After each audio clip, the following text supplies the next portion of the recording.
This is 7:30 Tea with Ree. So I'm like, oh my god, I'm literally stranded in a flooding canal. He's like, oh, I hope you don't mind. I invited my friends. When he pulls up to pick me up, he's in a weird-looking van. Ree is spilling all the tea.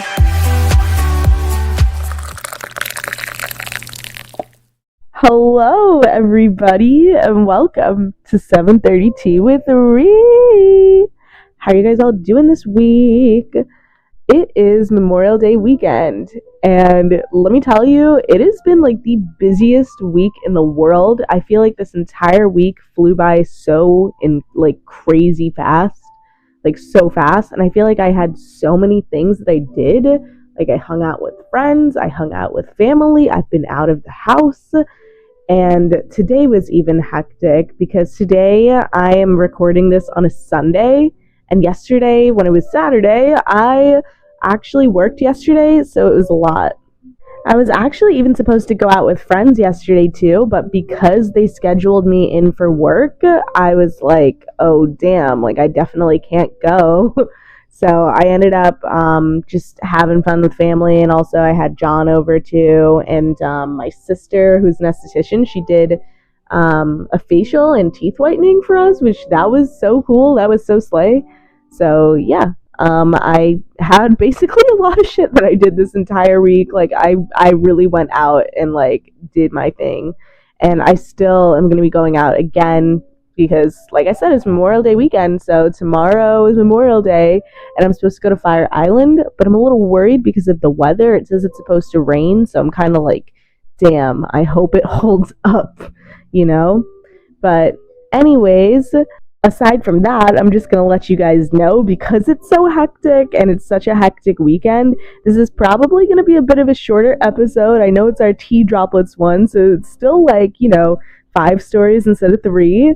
But it may be a shorter episode just because I do want to spend time with family and all that stuff. But I also wanted to film this and record, because I never miss a Tuesday. I have not missed a Tuesday since I've started this. And I don't really plan on doing it unless I literally am burnt out and tired or I just can't do it, But for this episode, I'm just going to get right into the stories, but before I do that, in case you are new here, I'm just going to fill you in on what this podcast is about. So this podcast is all about spilling tea and sharing your deepest, darkest secrets. So if you have any tea to spill, DM me on Instagram at 730tea with Ree, and you spell that 730TEAWITHRIE, or you can DM me on my main Instagram account at Rihanna Flores, and you spell that RIEANNA FLORES. And if you wish to be anonymous, please let me know. Your story should be up to 500 words or less. And if you want to send an audio voice message in instead of typing out your story, just please keep it up to 5 minutes max. Thank you. So, since we're doing the tea droplets today, if you are new here and you maybe don't know what that is, I describe it in the description as well. But I will also tell you that Tea Droplets is basically this segment that I do the last Tuesday of every month. I always do this segment where it's basically mini stories that I get from people. So sometimes I get them sent in their mini stories. But also every single Saturday from 1 to 2 p.m. I go to this coffee shop called Dark Horse Coffee and Kitchen. It's in SAYVILLE on Long Island, New York. And the food is really good, the coffees are good, all of the drinks are good, everything's good there. But I go there because they allow me to, and I try to get stories from people. And some people might come up to the mic, or sometimes they might just write little short stories in. Just depends on the comfort level, but a lot of people don't always get as comfortable to come up to the mic, so it's a little hard. But the other day, I actually did get a story out at the club.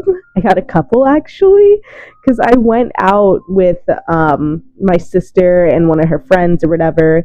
So I was able to get an audio story, which was kind of cool. So I really only have one audio story for today, and then the rest are from my little book that I have, because I have this anonymous little book where people write mini stories in it. So a lot of the stories will be from that, and then I have that one audio message from when I went out. So Anyways, we're gonna start with the audio story.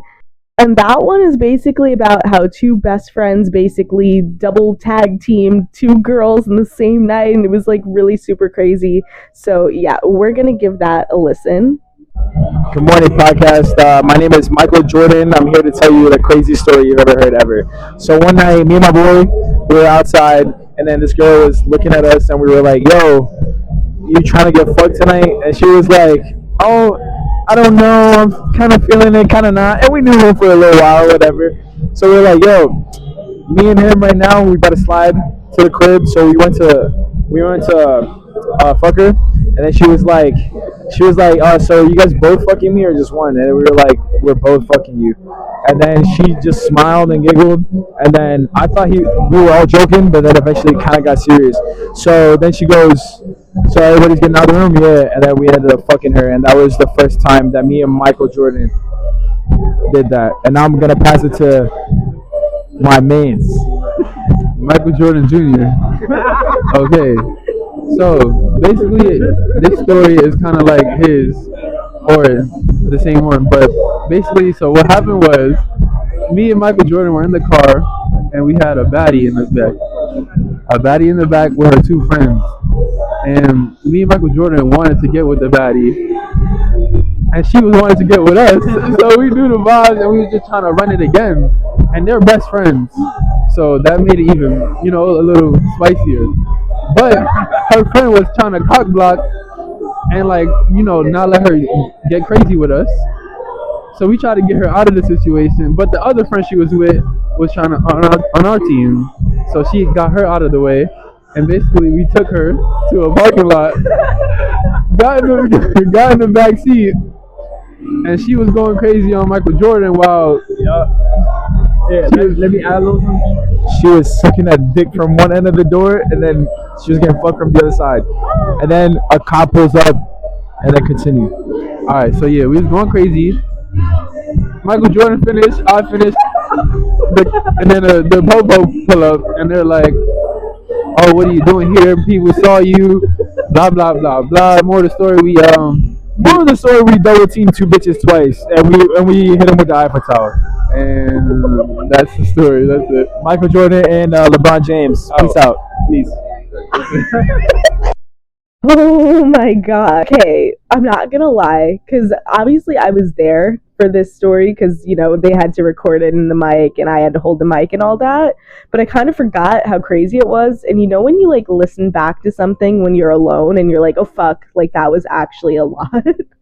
So listening to that again, I'm like, they really did just fuck two girls in one night, two different girls, and both of them did it. They both did a threesome, I guess. And the funny thing is after we finished recording, they were both reinforcing to me that they were like, we're not gay though. I'm like, it's okay. Sometimes guys just get in their mood, I guess. Whatever. They just seemed like they were really close best friends, just two straight guys that were like, oh yeah, let's fuck some girls type of. They seemed like that vibe. They didn't seem like assholes. They just, what they gave me, their vibe, they honestly gave me Pauly D and Vinny energy. If you guys watch Jersey Shore and you know who they are, Pauly D and Vinny on that show are best friends, and they really are all about just getting it in, being fuckboys, being bros. That's the energy they gave me. Not in a bad way, though. You could just tell they really do ride for each other and that they're close and they have fun just being young and being in their 20s. And I asked how old they were. They were around 22. So they're really in that era of having fun. I'm not sitting here shaming them at all, because if it was a girl saying ooh, I got to get with two guys or whatever, I wouldn't sit there and shame them either. I think you should have fun in your 20s. But that's crazy that you guys did two girls in one night. Both of you got with both of them at the same time. And it's even funnier that at least you finished before the cops got there. At least you guys really got to have your fun, because that would have sucked That would have sucked. Imagine like right in the middle of it. Sounds like you guys didn't give a fuck anyways. Like you guys were just chilling. But go y'all, go you guys. Also, thanks for telling your story. I thought that was really wild and I thought it was funny. And I haven't had like a crazy one like that, I feel like. Like I've definitely had crazy stories, but two best friends double teaming in one night, like two girls in one night, that's so wild. Anyways, thank you so much for sharing your story. Keep being you, keep up with the Riz, because I can tell they had Riz, because even just chatting with them for a few, they had Riz. I was like, go off, live it up in your 20s. That's what y'all should do. Not all of you, you know, like not everyone is in for like the hookup vibe. There's some people that really prefer relationships, but for people who enjoy hooking up in your 20s, live it up. Like, don't listen to what anybody says, and don't let anybody feel like they should shame you for that. Like, if you're gonna have fun, just have fun. Like, you're in your 20s, live your life. Anyways, we're gonna get into the next little story of the day. So this one is actually from the little book, and it's like a really quick little thing that someone wrote down, like a little quick secret, and they said, every friend that I make becomes weirdly obsessive over me. My family even notices it, and I don't know why. Okay, this I felt like I really kind of relate to, because, okay, not all of, it doesn't happen with all of my friends, right? But there was this one girl I remember from high school. She was really fucking crazy. Like, and this reminds me of that because I remember it was sophomore year of high school, and I got super close with this one girl, and she copied like every single thing I did. And to this day, if you went up to her and asked, she would probably deny it. But I have photographic evidence, like actually, like literal receipts and everything. And I had confronted her about it back then, and she admitted that she copied me. So I have receipts for that too. So I have a whole bunch of receipts. And it got to a point where it was so crazy where even her mom, because she had like a youngish kind of mom, even her mom would copy things that our family did. Like it was the craziest thing. That's a story for a different day for sure. I don't even know if I want to tell it or not, because I'm kind of just like, you know, she's out of my life and I don't wish that girl any ill will. It's not like I'm like, again, I don't hate her at all. I really don't. Like, I honestly wish her well. I just genuinely think she's crazy, and I don't really want much to do with her at all. But when you talk about this, weirdly obsessive friend, it immediately reminds me of her. Like, it was the craziest shit. And I feel like everyone goes through a friend like that at some point, guy and girl. Like, because I've met some guys where they've said, I don't know, this friend always tries to act like me or this, that. And like, I've met girls that have been like, she always tries to like dress like me or steal my style or act as if she came up with it on her own. And meanwhile, like it was my idea the whole time. Like there's people that are honestly weird like that. And I mean, what I've learned from it, from the experience itself, because like I said, I experienced that with that girl in high school. At the end of the day, when people act like that, like, yes, it's annoying, but they're really just a fan. They're just a fan. Like, they're just your fan. They're just obsessed with you. And the biggest form of flattery is imitation. Like, I will say that. That is true. So I try to see it from that perspective, but also it is hard because it really does feel like someone's just trying to, like, steal your identity. So it gets really annoying. But, girl, when you wrote this, I was like, I know exactly who I'm thinking of. But yeah, if this has happened to any of you guys, send in some stories on that, because I actually would love to have that as a topic and really break it down, because there's so much behind that topic. So please send me more stories. If you have any detailed stories, guys, send any in. I would love to hear it. So yeah, but anyways, we're going to get into the next story of the day. So this story, like I said, this is also from the little mini book, and this one is about jobs, which I don't get as many like job stories that often, so I'm kind of like, okay, slay. So let's give it a read. So it says, I've decided to leave my job of 3 years. They don't know and have treated everyone who has left before me like shit. I can't wait to be free from them.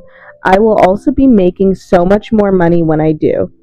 This decision was even more clear to me when I went to a medium a few months ago. My mom, who passed away when I was 2, came through and told me I was worth more than this job. If that isn't a sign, I don't know what is. Girl, let me tell you, jobs are fucking ridiculous sometimes. I will say fucking that. I cannot stand, like, I don't know if it's just Long Island, like where I'm from or what, but I feel like it's so hard to get a job these days, like a good job with good people. Like, it really is. I have worked at so many places since I've graduated, and I feel like some jobs were like not bad. Some were really not that bad. But then others, the bosses, I feel like I've come across a lot of, there's been deadbeat jobs and then there's been just like asshole bosses where they just don't understand even what they're trying to teach you. Like, I feel like I've been hired at places and I've read the job requirements and then I've been interviewed and it seemed fine. And the minute I got hired, like, things were different after maybe a few weeks or after a few months, where I was like, this is not even in my job requirements. This has nothing to do with what I signed up for. Like, sometimes I've come across things like that and it gets really frustrating because I'm just like, why am I here then? You know, like, I don't want to just be at a place to only benefit the person who is making the most money from it. You know, I want to benefit the whole company and also put my work to practice, put all of that effort and the knowledge that I gained from college into, you know, a career. And I don't want to waste all of that. I don't want to waste all of the years of college that I spent learning new things because I wanted to learn more new things, you know, and then I'm not even learning those things. That I hope that made sense because that was probably confusing. But basically, I'm trying to say is, like, if I went to college for fucking 4 years and I got my degree in this media career, like, how is it that I'm going to jobs that have to do with that, but sometimes they're not even giving me things to do with that topic at all? Or sometimes it's like the employer doesn't even know enough about it themselves, and then I have to research it myself. Like, nobody just shows you anything, and, like, you know, yeah, sometimes you have to learn things the hard way, but there should also be a set routine for certain places, and I feel like there's a lot of jobs I've come across that have been very disorganized with their whole entire business, their whole company, their routine, and it shouldn't be like that. I feel like there should be a set routine, and it's okay to step outside the box, it's okay to put out new ideas, but there should be an organized kind of set of a routine to follow so that, let's say, you know, they want to hire another person and I've been working there for a long time, there should be a set routine so that when another person is hired, I can teach them that set routine until they feel comfortable enough where they can also share ideas and step out of the box while having a set routine to go with. Does that make sense? Like, I just think some places need 10 times more organizational skills, and we need to work harder on that. And I also hate that places are open mostly like 5 days a week. Really and truly, this shit should switch to 4 days a week. I wish it was like that everywhere, even at like shopping places, which maybe that's not that convenient, but also we have online shopping. So, like, it would just be more fair, I think. Personally, I think it's kind of ridiculous that people work 5 days a week and only get the weekend sometimes, or maybe they have a mismatched like work schedule where sometimes they only have a day off and then 3 days later they have a day off, where they don't have back-to-back days off together. I just think that's so ridiculous because it's just like you don't even really get to live your life all that much. You just get the weekends. You're just living till the weekends and living until you have vacation days off. I don't know. I don't agree with it. I really don't, but it's what we're living in and it's what we have to deal with. So yeah, I probably spoke some facts for some of you. Some of you were probably shaking your heads yes, or maybe some of you were like, nah, girl, I don't know. But that's how I feel, honestly. But yeah, girl, good for you for leaving your job. Really, like, really and truly good for you. And I'm glad that your mom was able to approve that too from the other side and that you got your confirmation. That just shows, when you get a sign from the other side like that, it really shows that, like, yes, this is the correct thing. I feel good. And it's pure validation. And it probably feels really good and feels really rewarding after probably stressing about whether or not it was the right decision. So I'm really glad that you got that validation from the other side and also within yourself. So go you, girl. You go ahead and you make that money, get that bread, and go on with that new job. You're going to have amazing experiences, and keep me updated with how it goes. So now we're going to get into the fourth story of the day. So this one was a crazy one that is also from the book, and it's a crazy cheating story. Like, this was wild. It's like a quick little blab, but it's still like the amount of shit that's said in it. I'm like, damn. So I'm going to read it. It's from the book again. So it says, I dated a guy for 6 months who cheated on me with his partner of 4 years and 3 other girls. I became best friends with his roommate, and I go over there all the time. I win. Okay, I love this. This is, I love it and I hate it for you, because it's like, fuck him. Like, that's so fucked up. But, the fact that you became friends with his roommate and now he has to see you all the time is actually hilarious. Like, that means he just always has to deal with the awkwardness. And it also is kind of like, you became friends with his roommate, so his roommate is kind of on your side, so it's a little bit of a slay, I'm not gonna lie. But it's crazy that he dated you for 6 months while cheating on his partner of 4 years and 3 other girls. That's a lot of fucking people to juggle. That's a lot. Could you imagine juggling that much for that duration of time?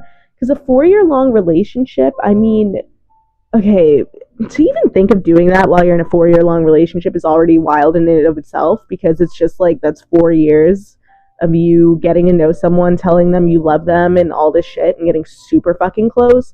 4 years of knowing someone, that's a best fucking friend, or it should feel like it, So dating someone for 6 months on top of that is so fucking wild, because 6 months is I feel like 6 months is usually that determination time of oh, this is a make it or break it moment.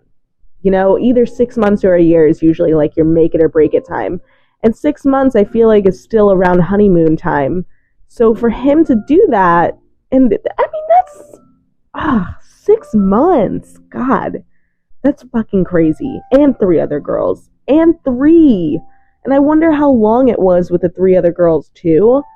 Because, like I said, that duration of time, I mean, I wonder if he was cheating the whole 4 years, or if he started getting bored or curious throughout that time and then started doing it later on. That's what I really wonder. But at that point, just break up with the person, why would you try to have your cake and eat it too?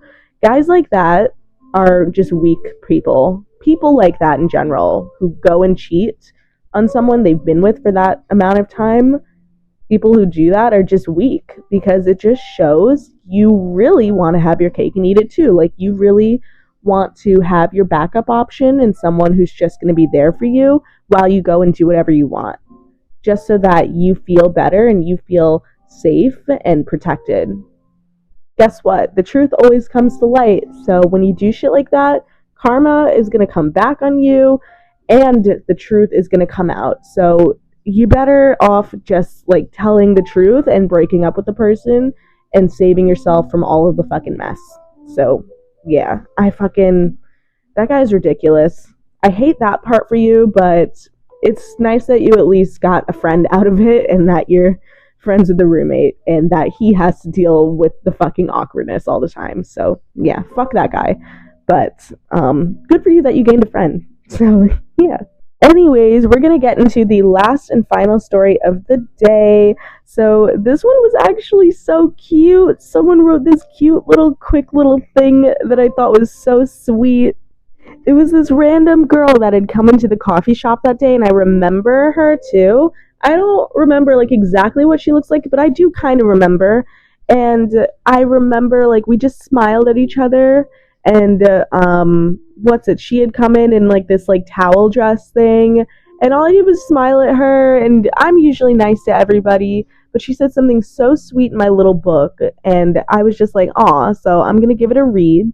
So she said, when I walked into this coffee shop, sweaty in my towel dress, I got weird stares. Not from this one person, though, smiling radiantly at my fiance and I with accepting, loving eyes. It was you who handed us this book. You changed the energy of this entire experience. I did not want to come in here, but your warm smile and fruitful energy was a breath of fresh air on this island full of judgments. So my tea is that to the beautiful soul who runs this podcast, you can change the world with your energy. Y'all, when I read this, because I didn't read it in front of her, because when people write stuff in this book, I usually wait until they leave to read it so that they don't feel uncomfortable with themselves. Because, you know, like, you don't want to make someone feel like you just read their most intimate thing in front of them, and you don't want them to feel awkward. So I usually wait till after. So when I read it, I was like, that is so sweet that somebody thought that about me, and I was able to make them feel comfortable and, you know, kind of, I guess, nurture their energy when they were feeling kind of uncomfortable and insecure for a second, or just kind of awkward. Like, I'm just glad I was able to do that for someone. So that really made me feel so good about myself, and also just like good for her, you know, that I was able to boost her energy in a place where she was feeling kind of judged. So yeah, anyways, those are all of the little stories for today. I'm sorry this was a quick episode, but like I said, it's Memorial Day weekend. I gotta have fun too. So I'm gonna go get into my bathing suit and chill by my pool and jump in that pool and stuff. And then I'm gonna be hanging out with my family and getting ice cream with John later. So I'm gonna be having my little bit of fun too. And yeah, I'm just really glad that you guys all joined me today and listened to this episode. I really appreciate that. But we're going to close out with our sound healing. We're going to clear up all of that energy that we just let out. So we're going to sit back, lie down, relax, shut your eyes, take a deep breath in from your nose and out from your mouth. And I'm going to play.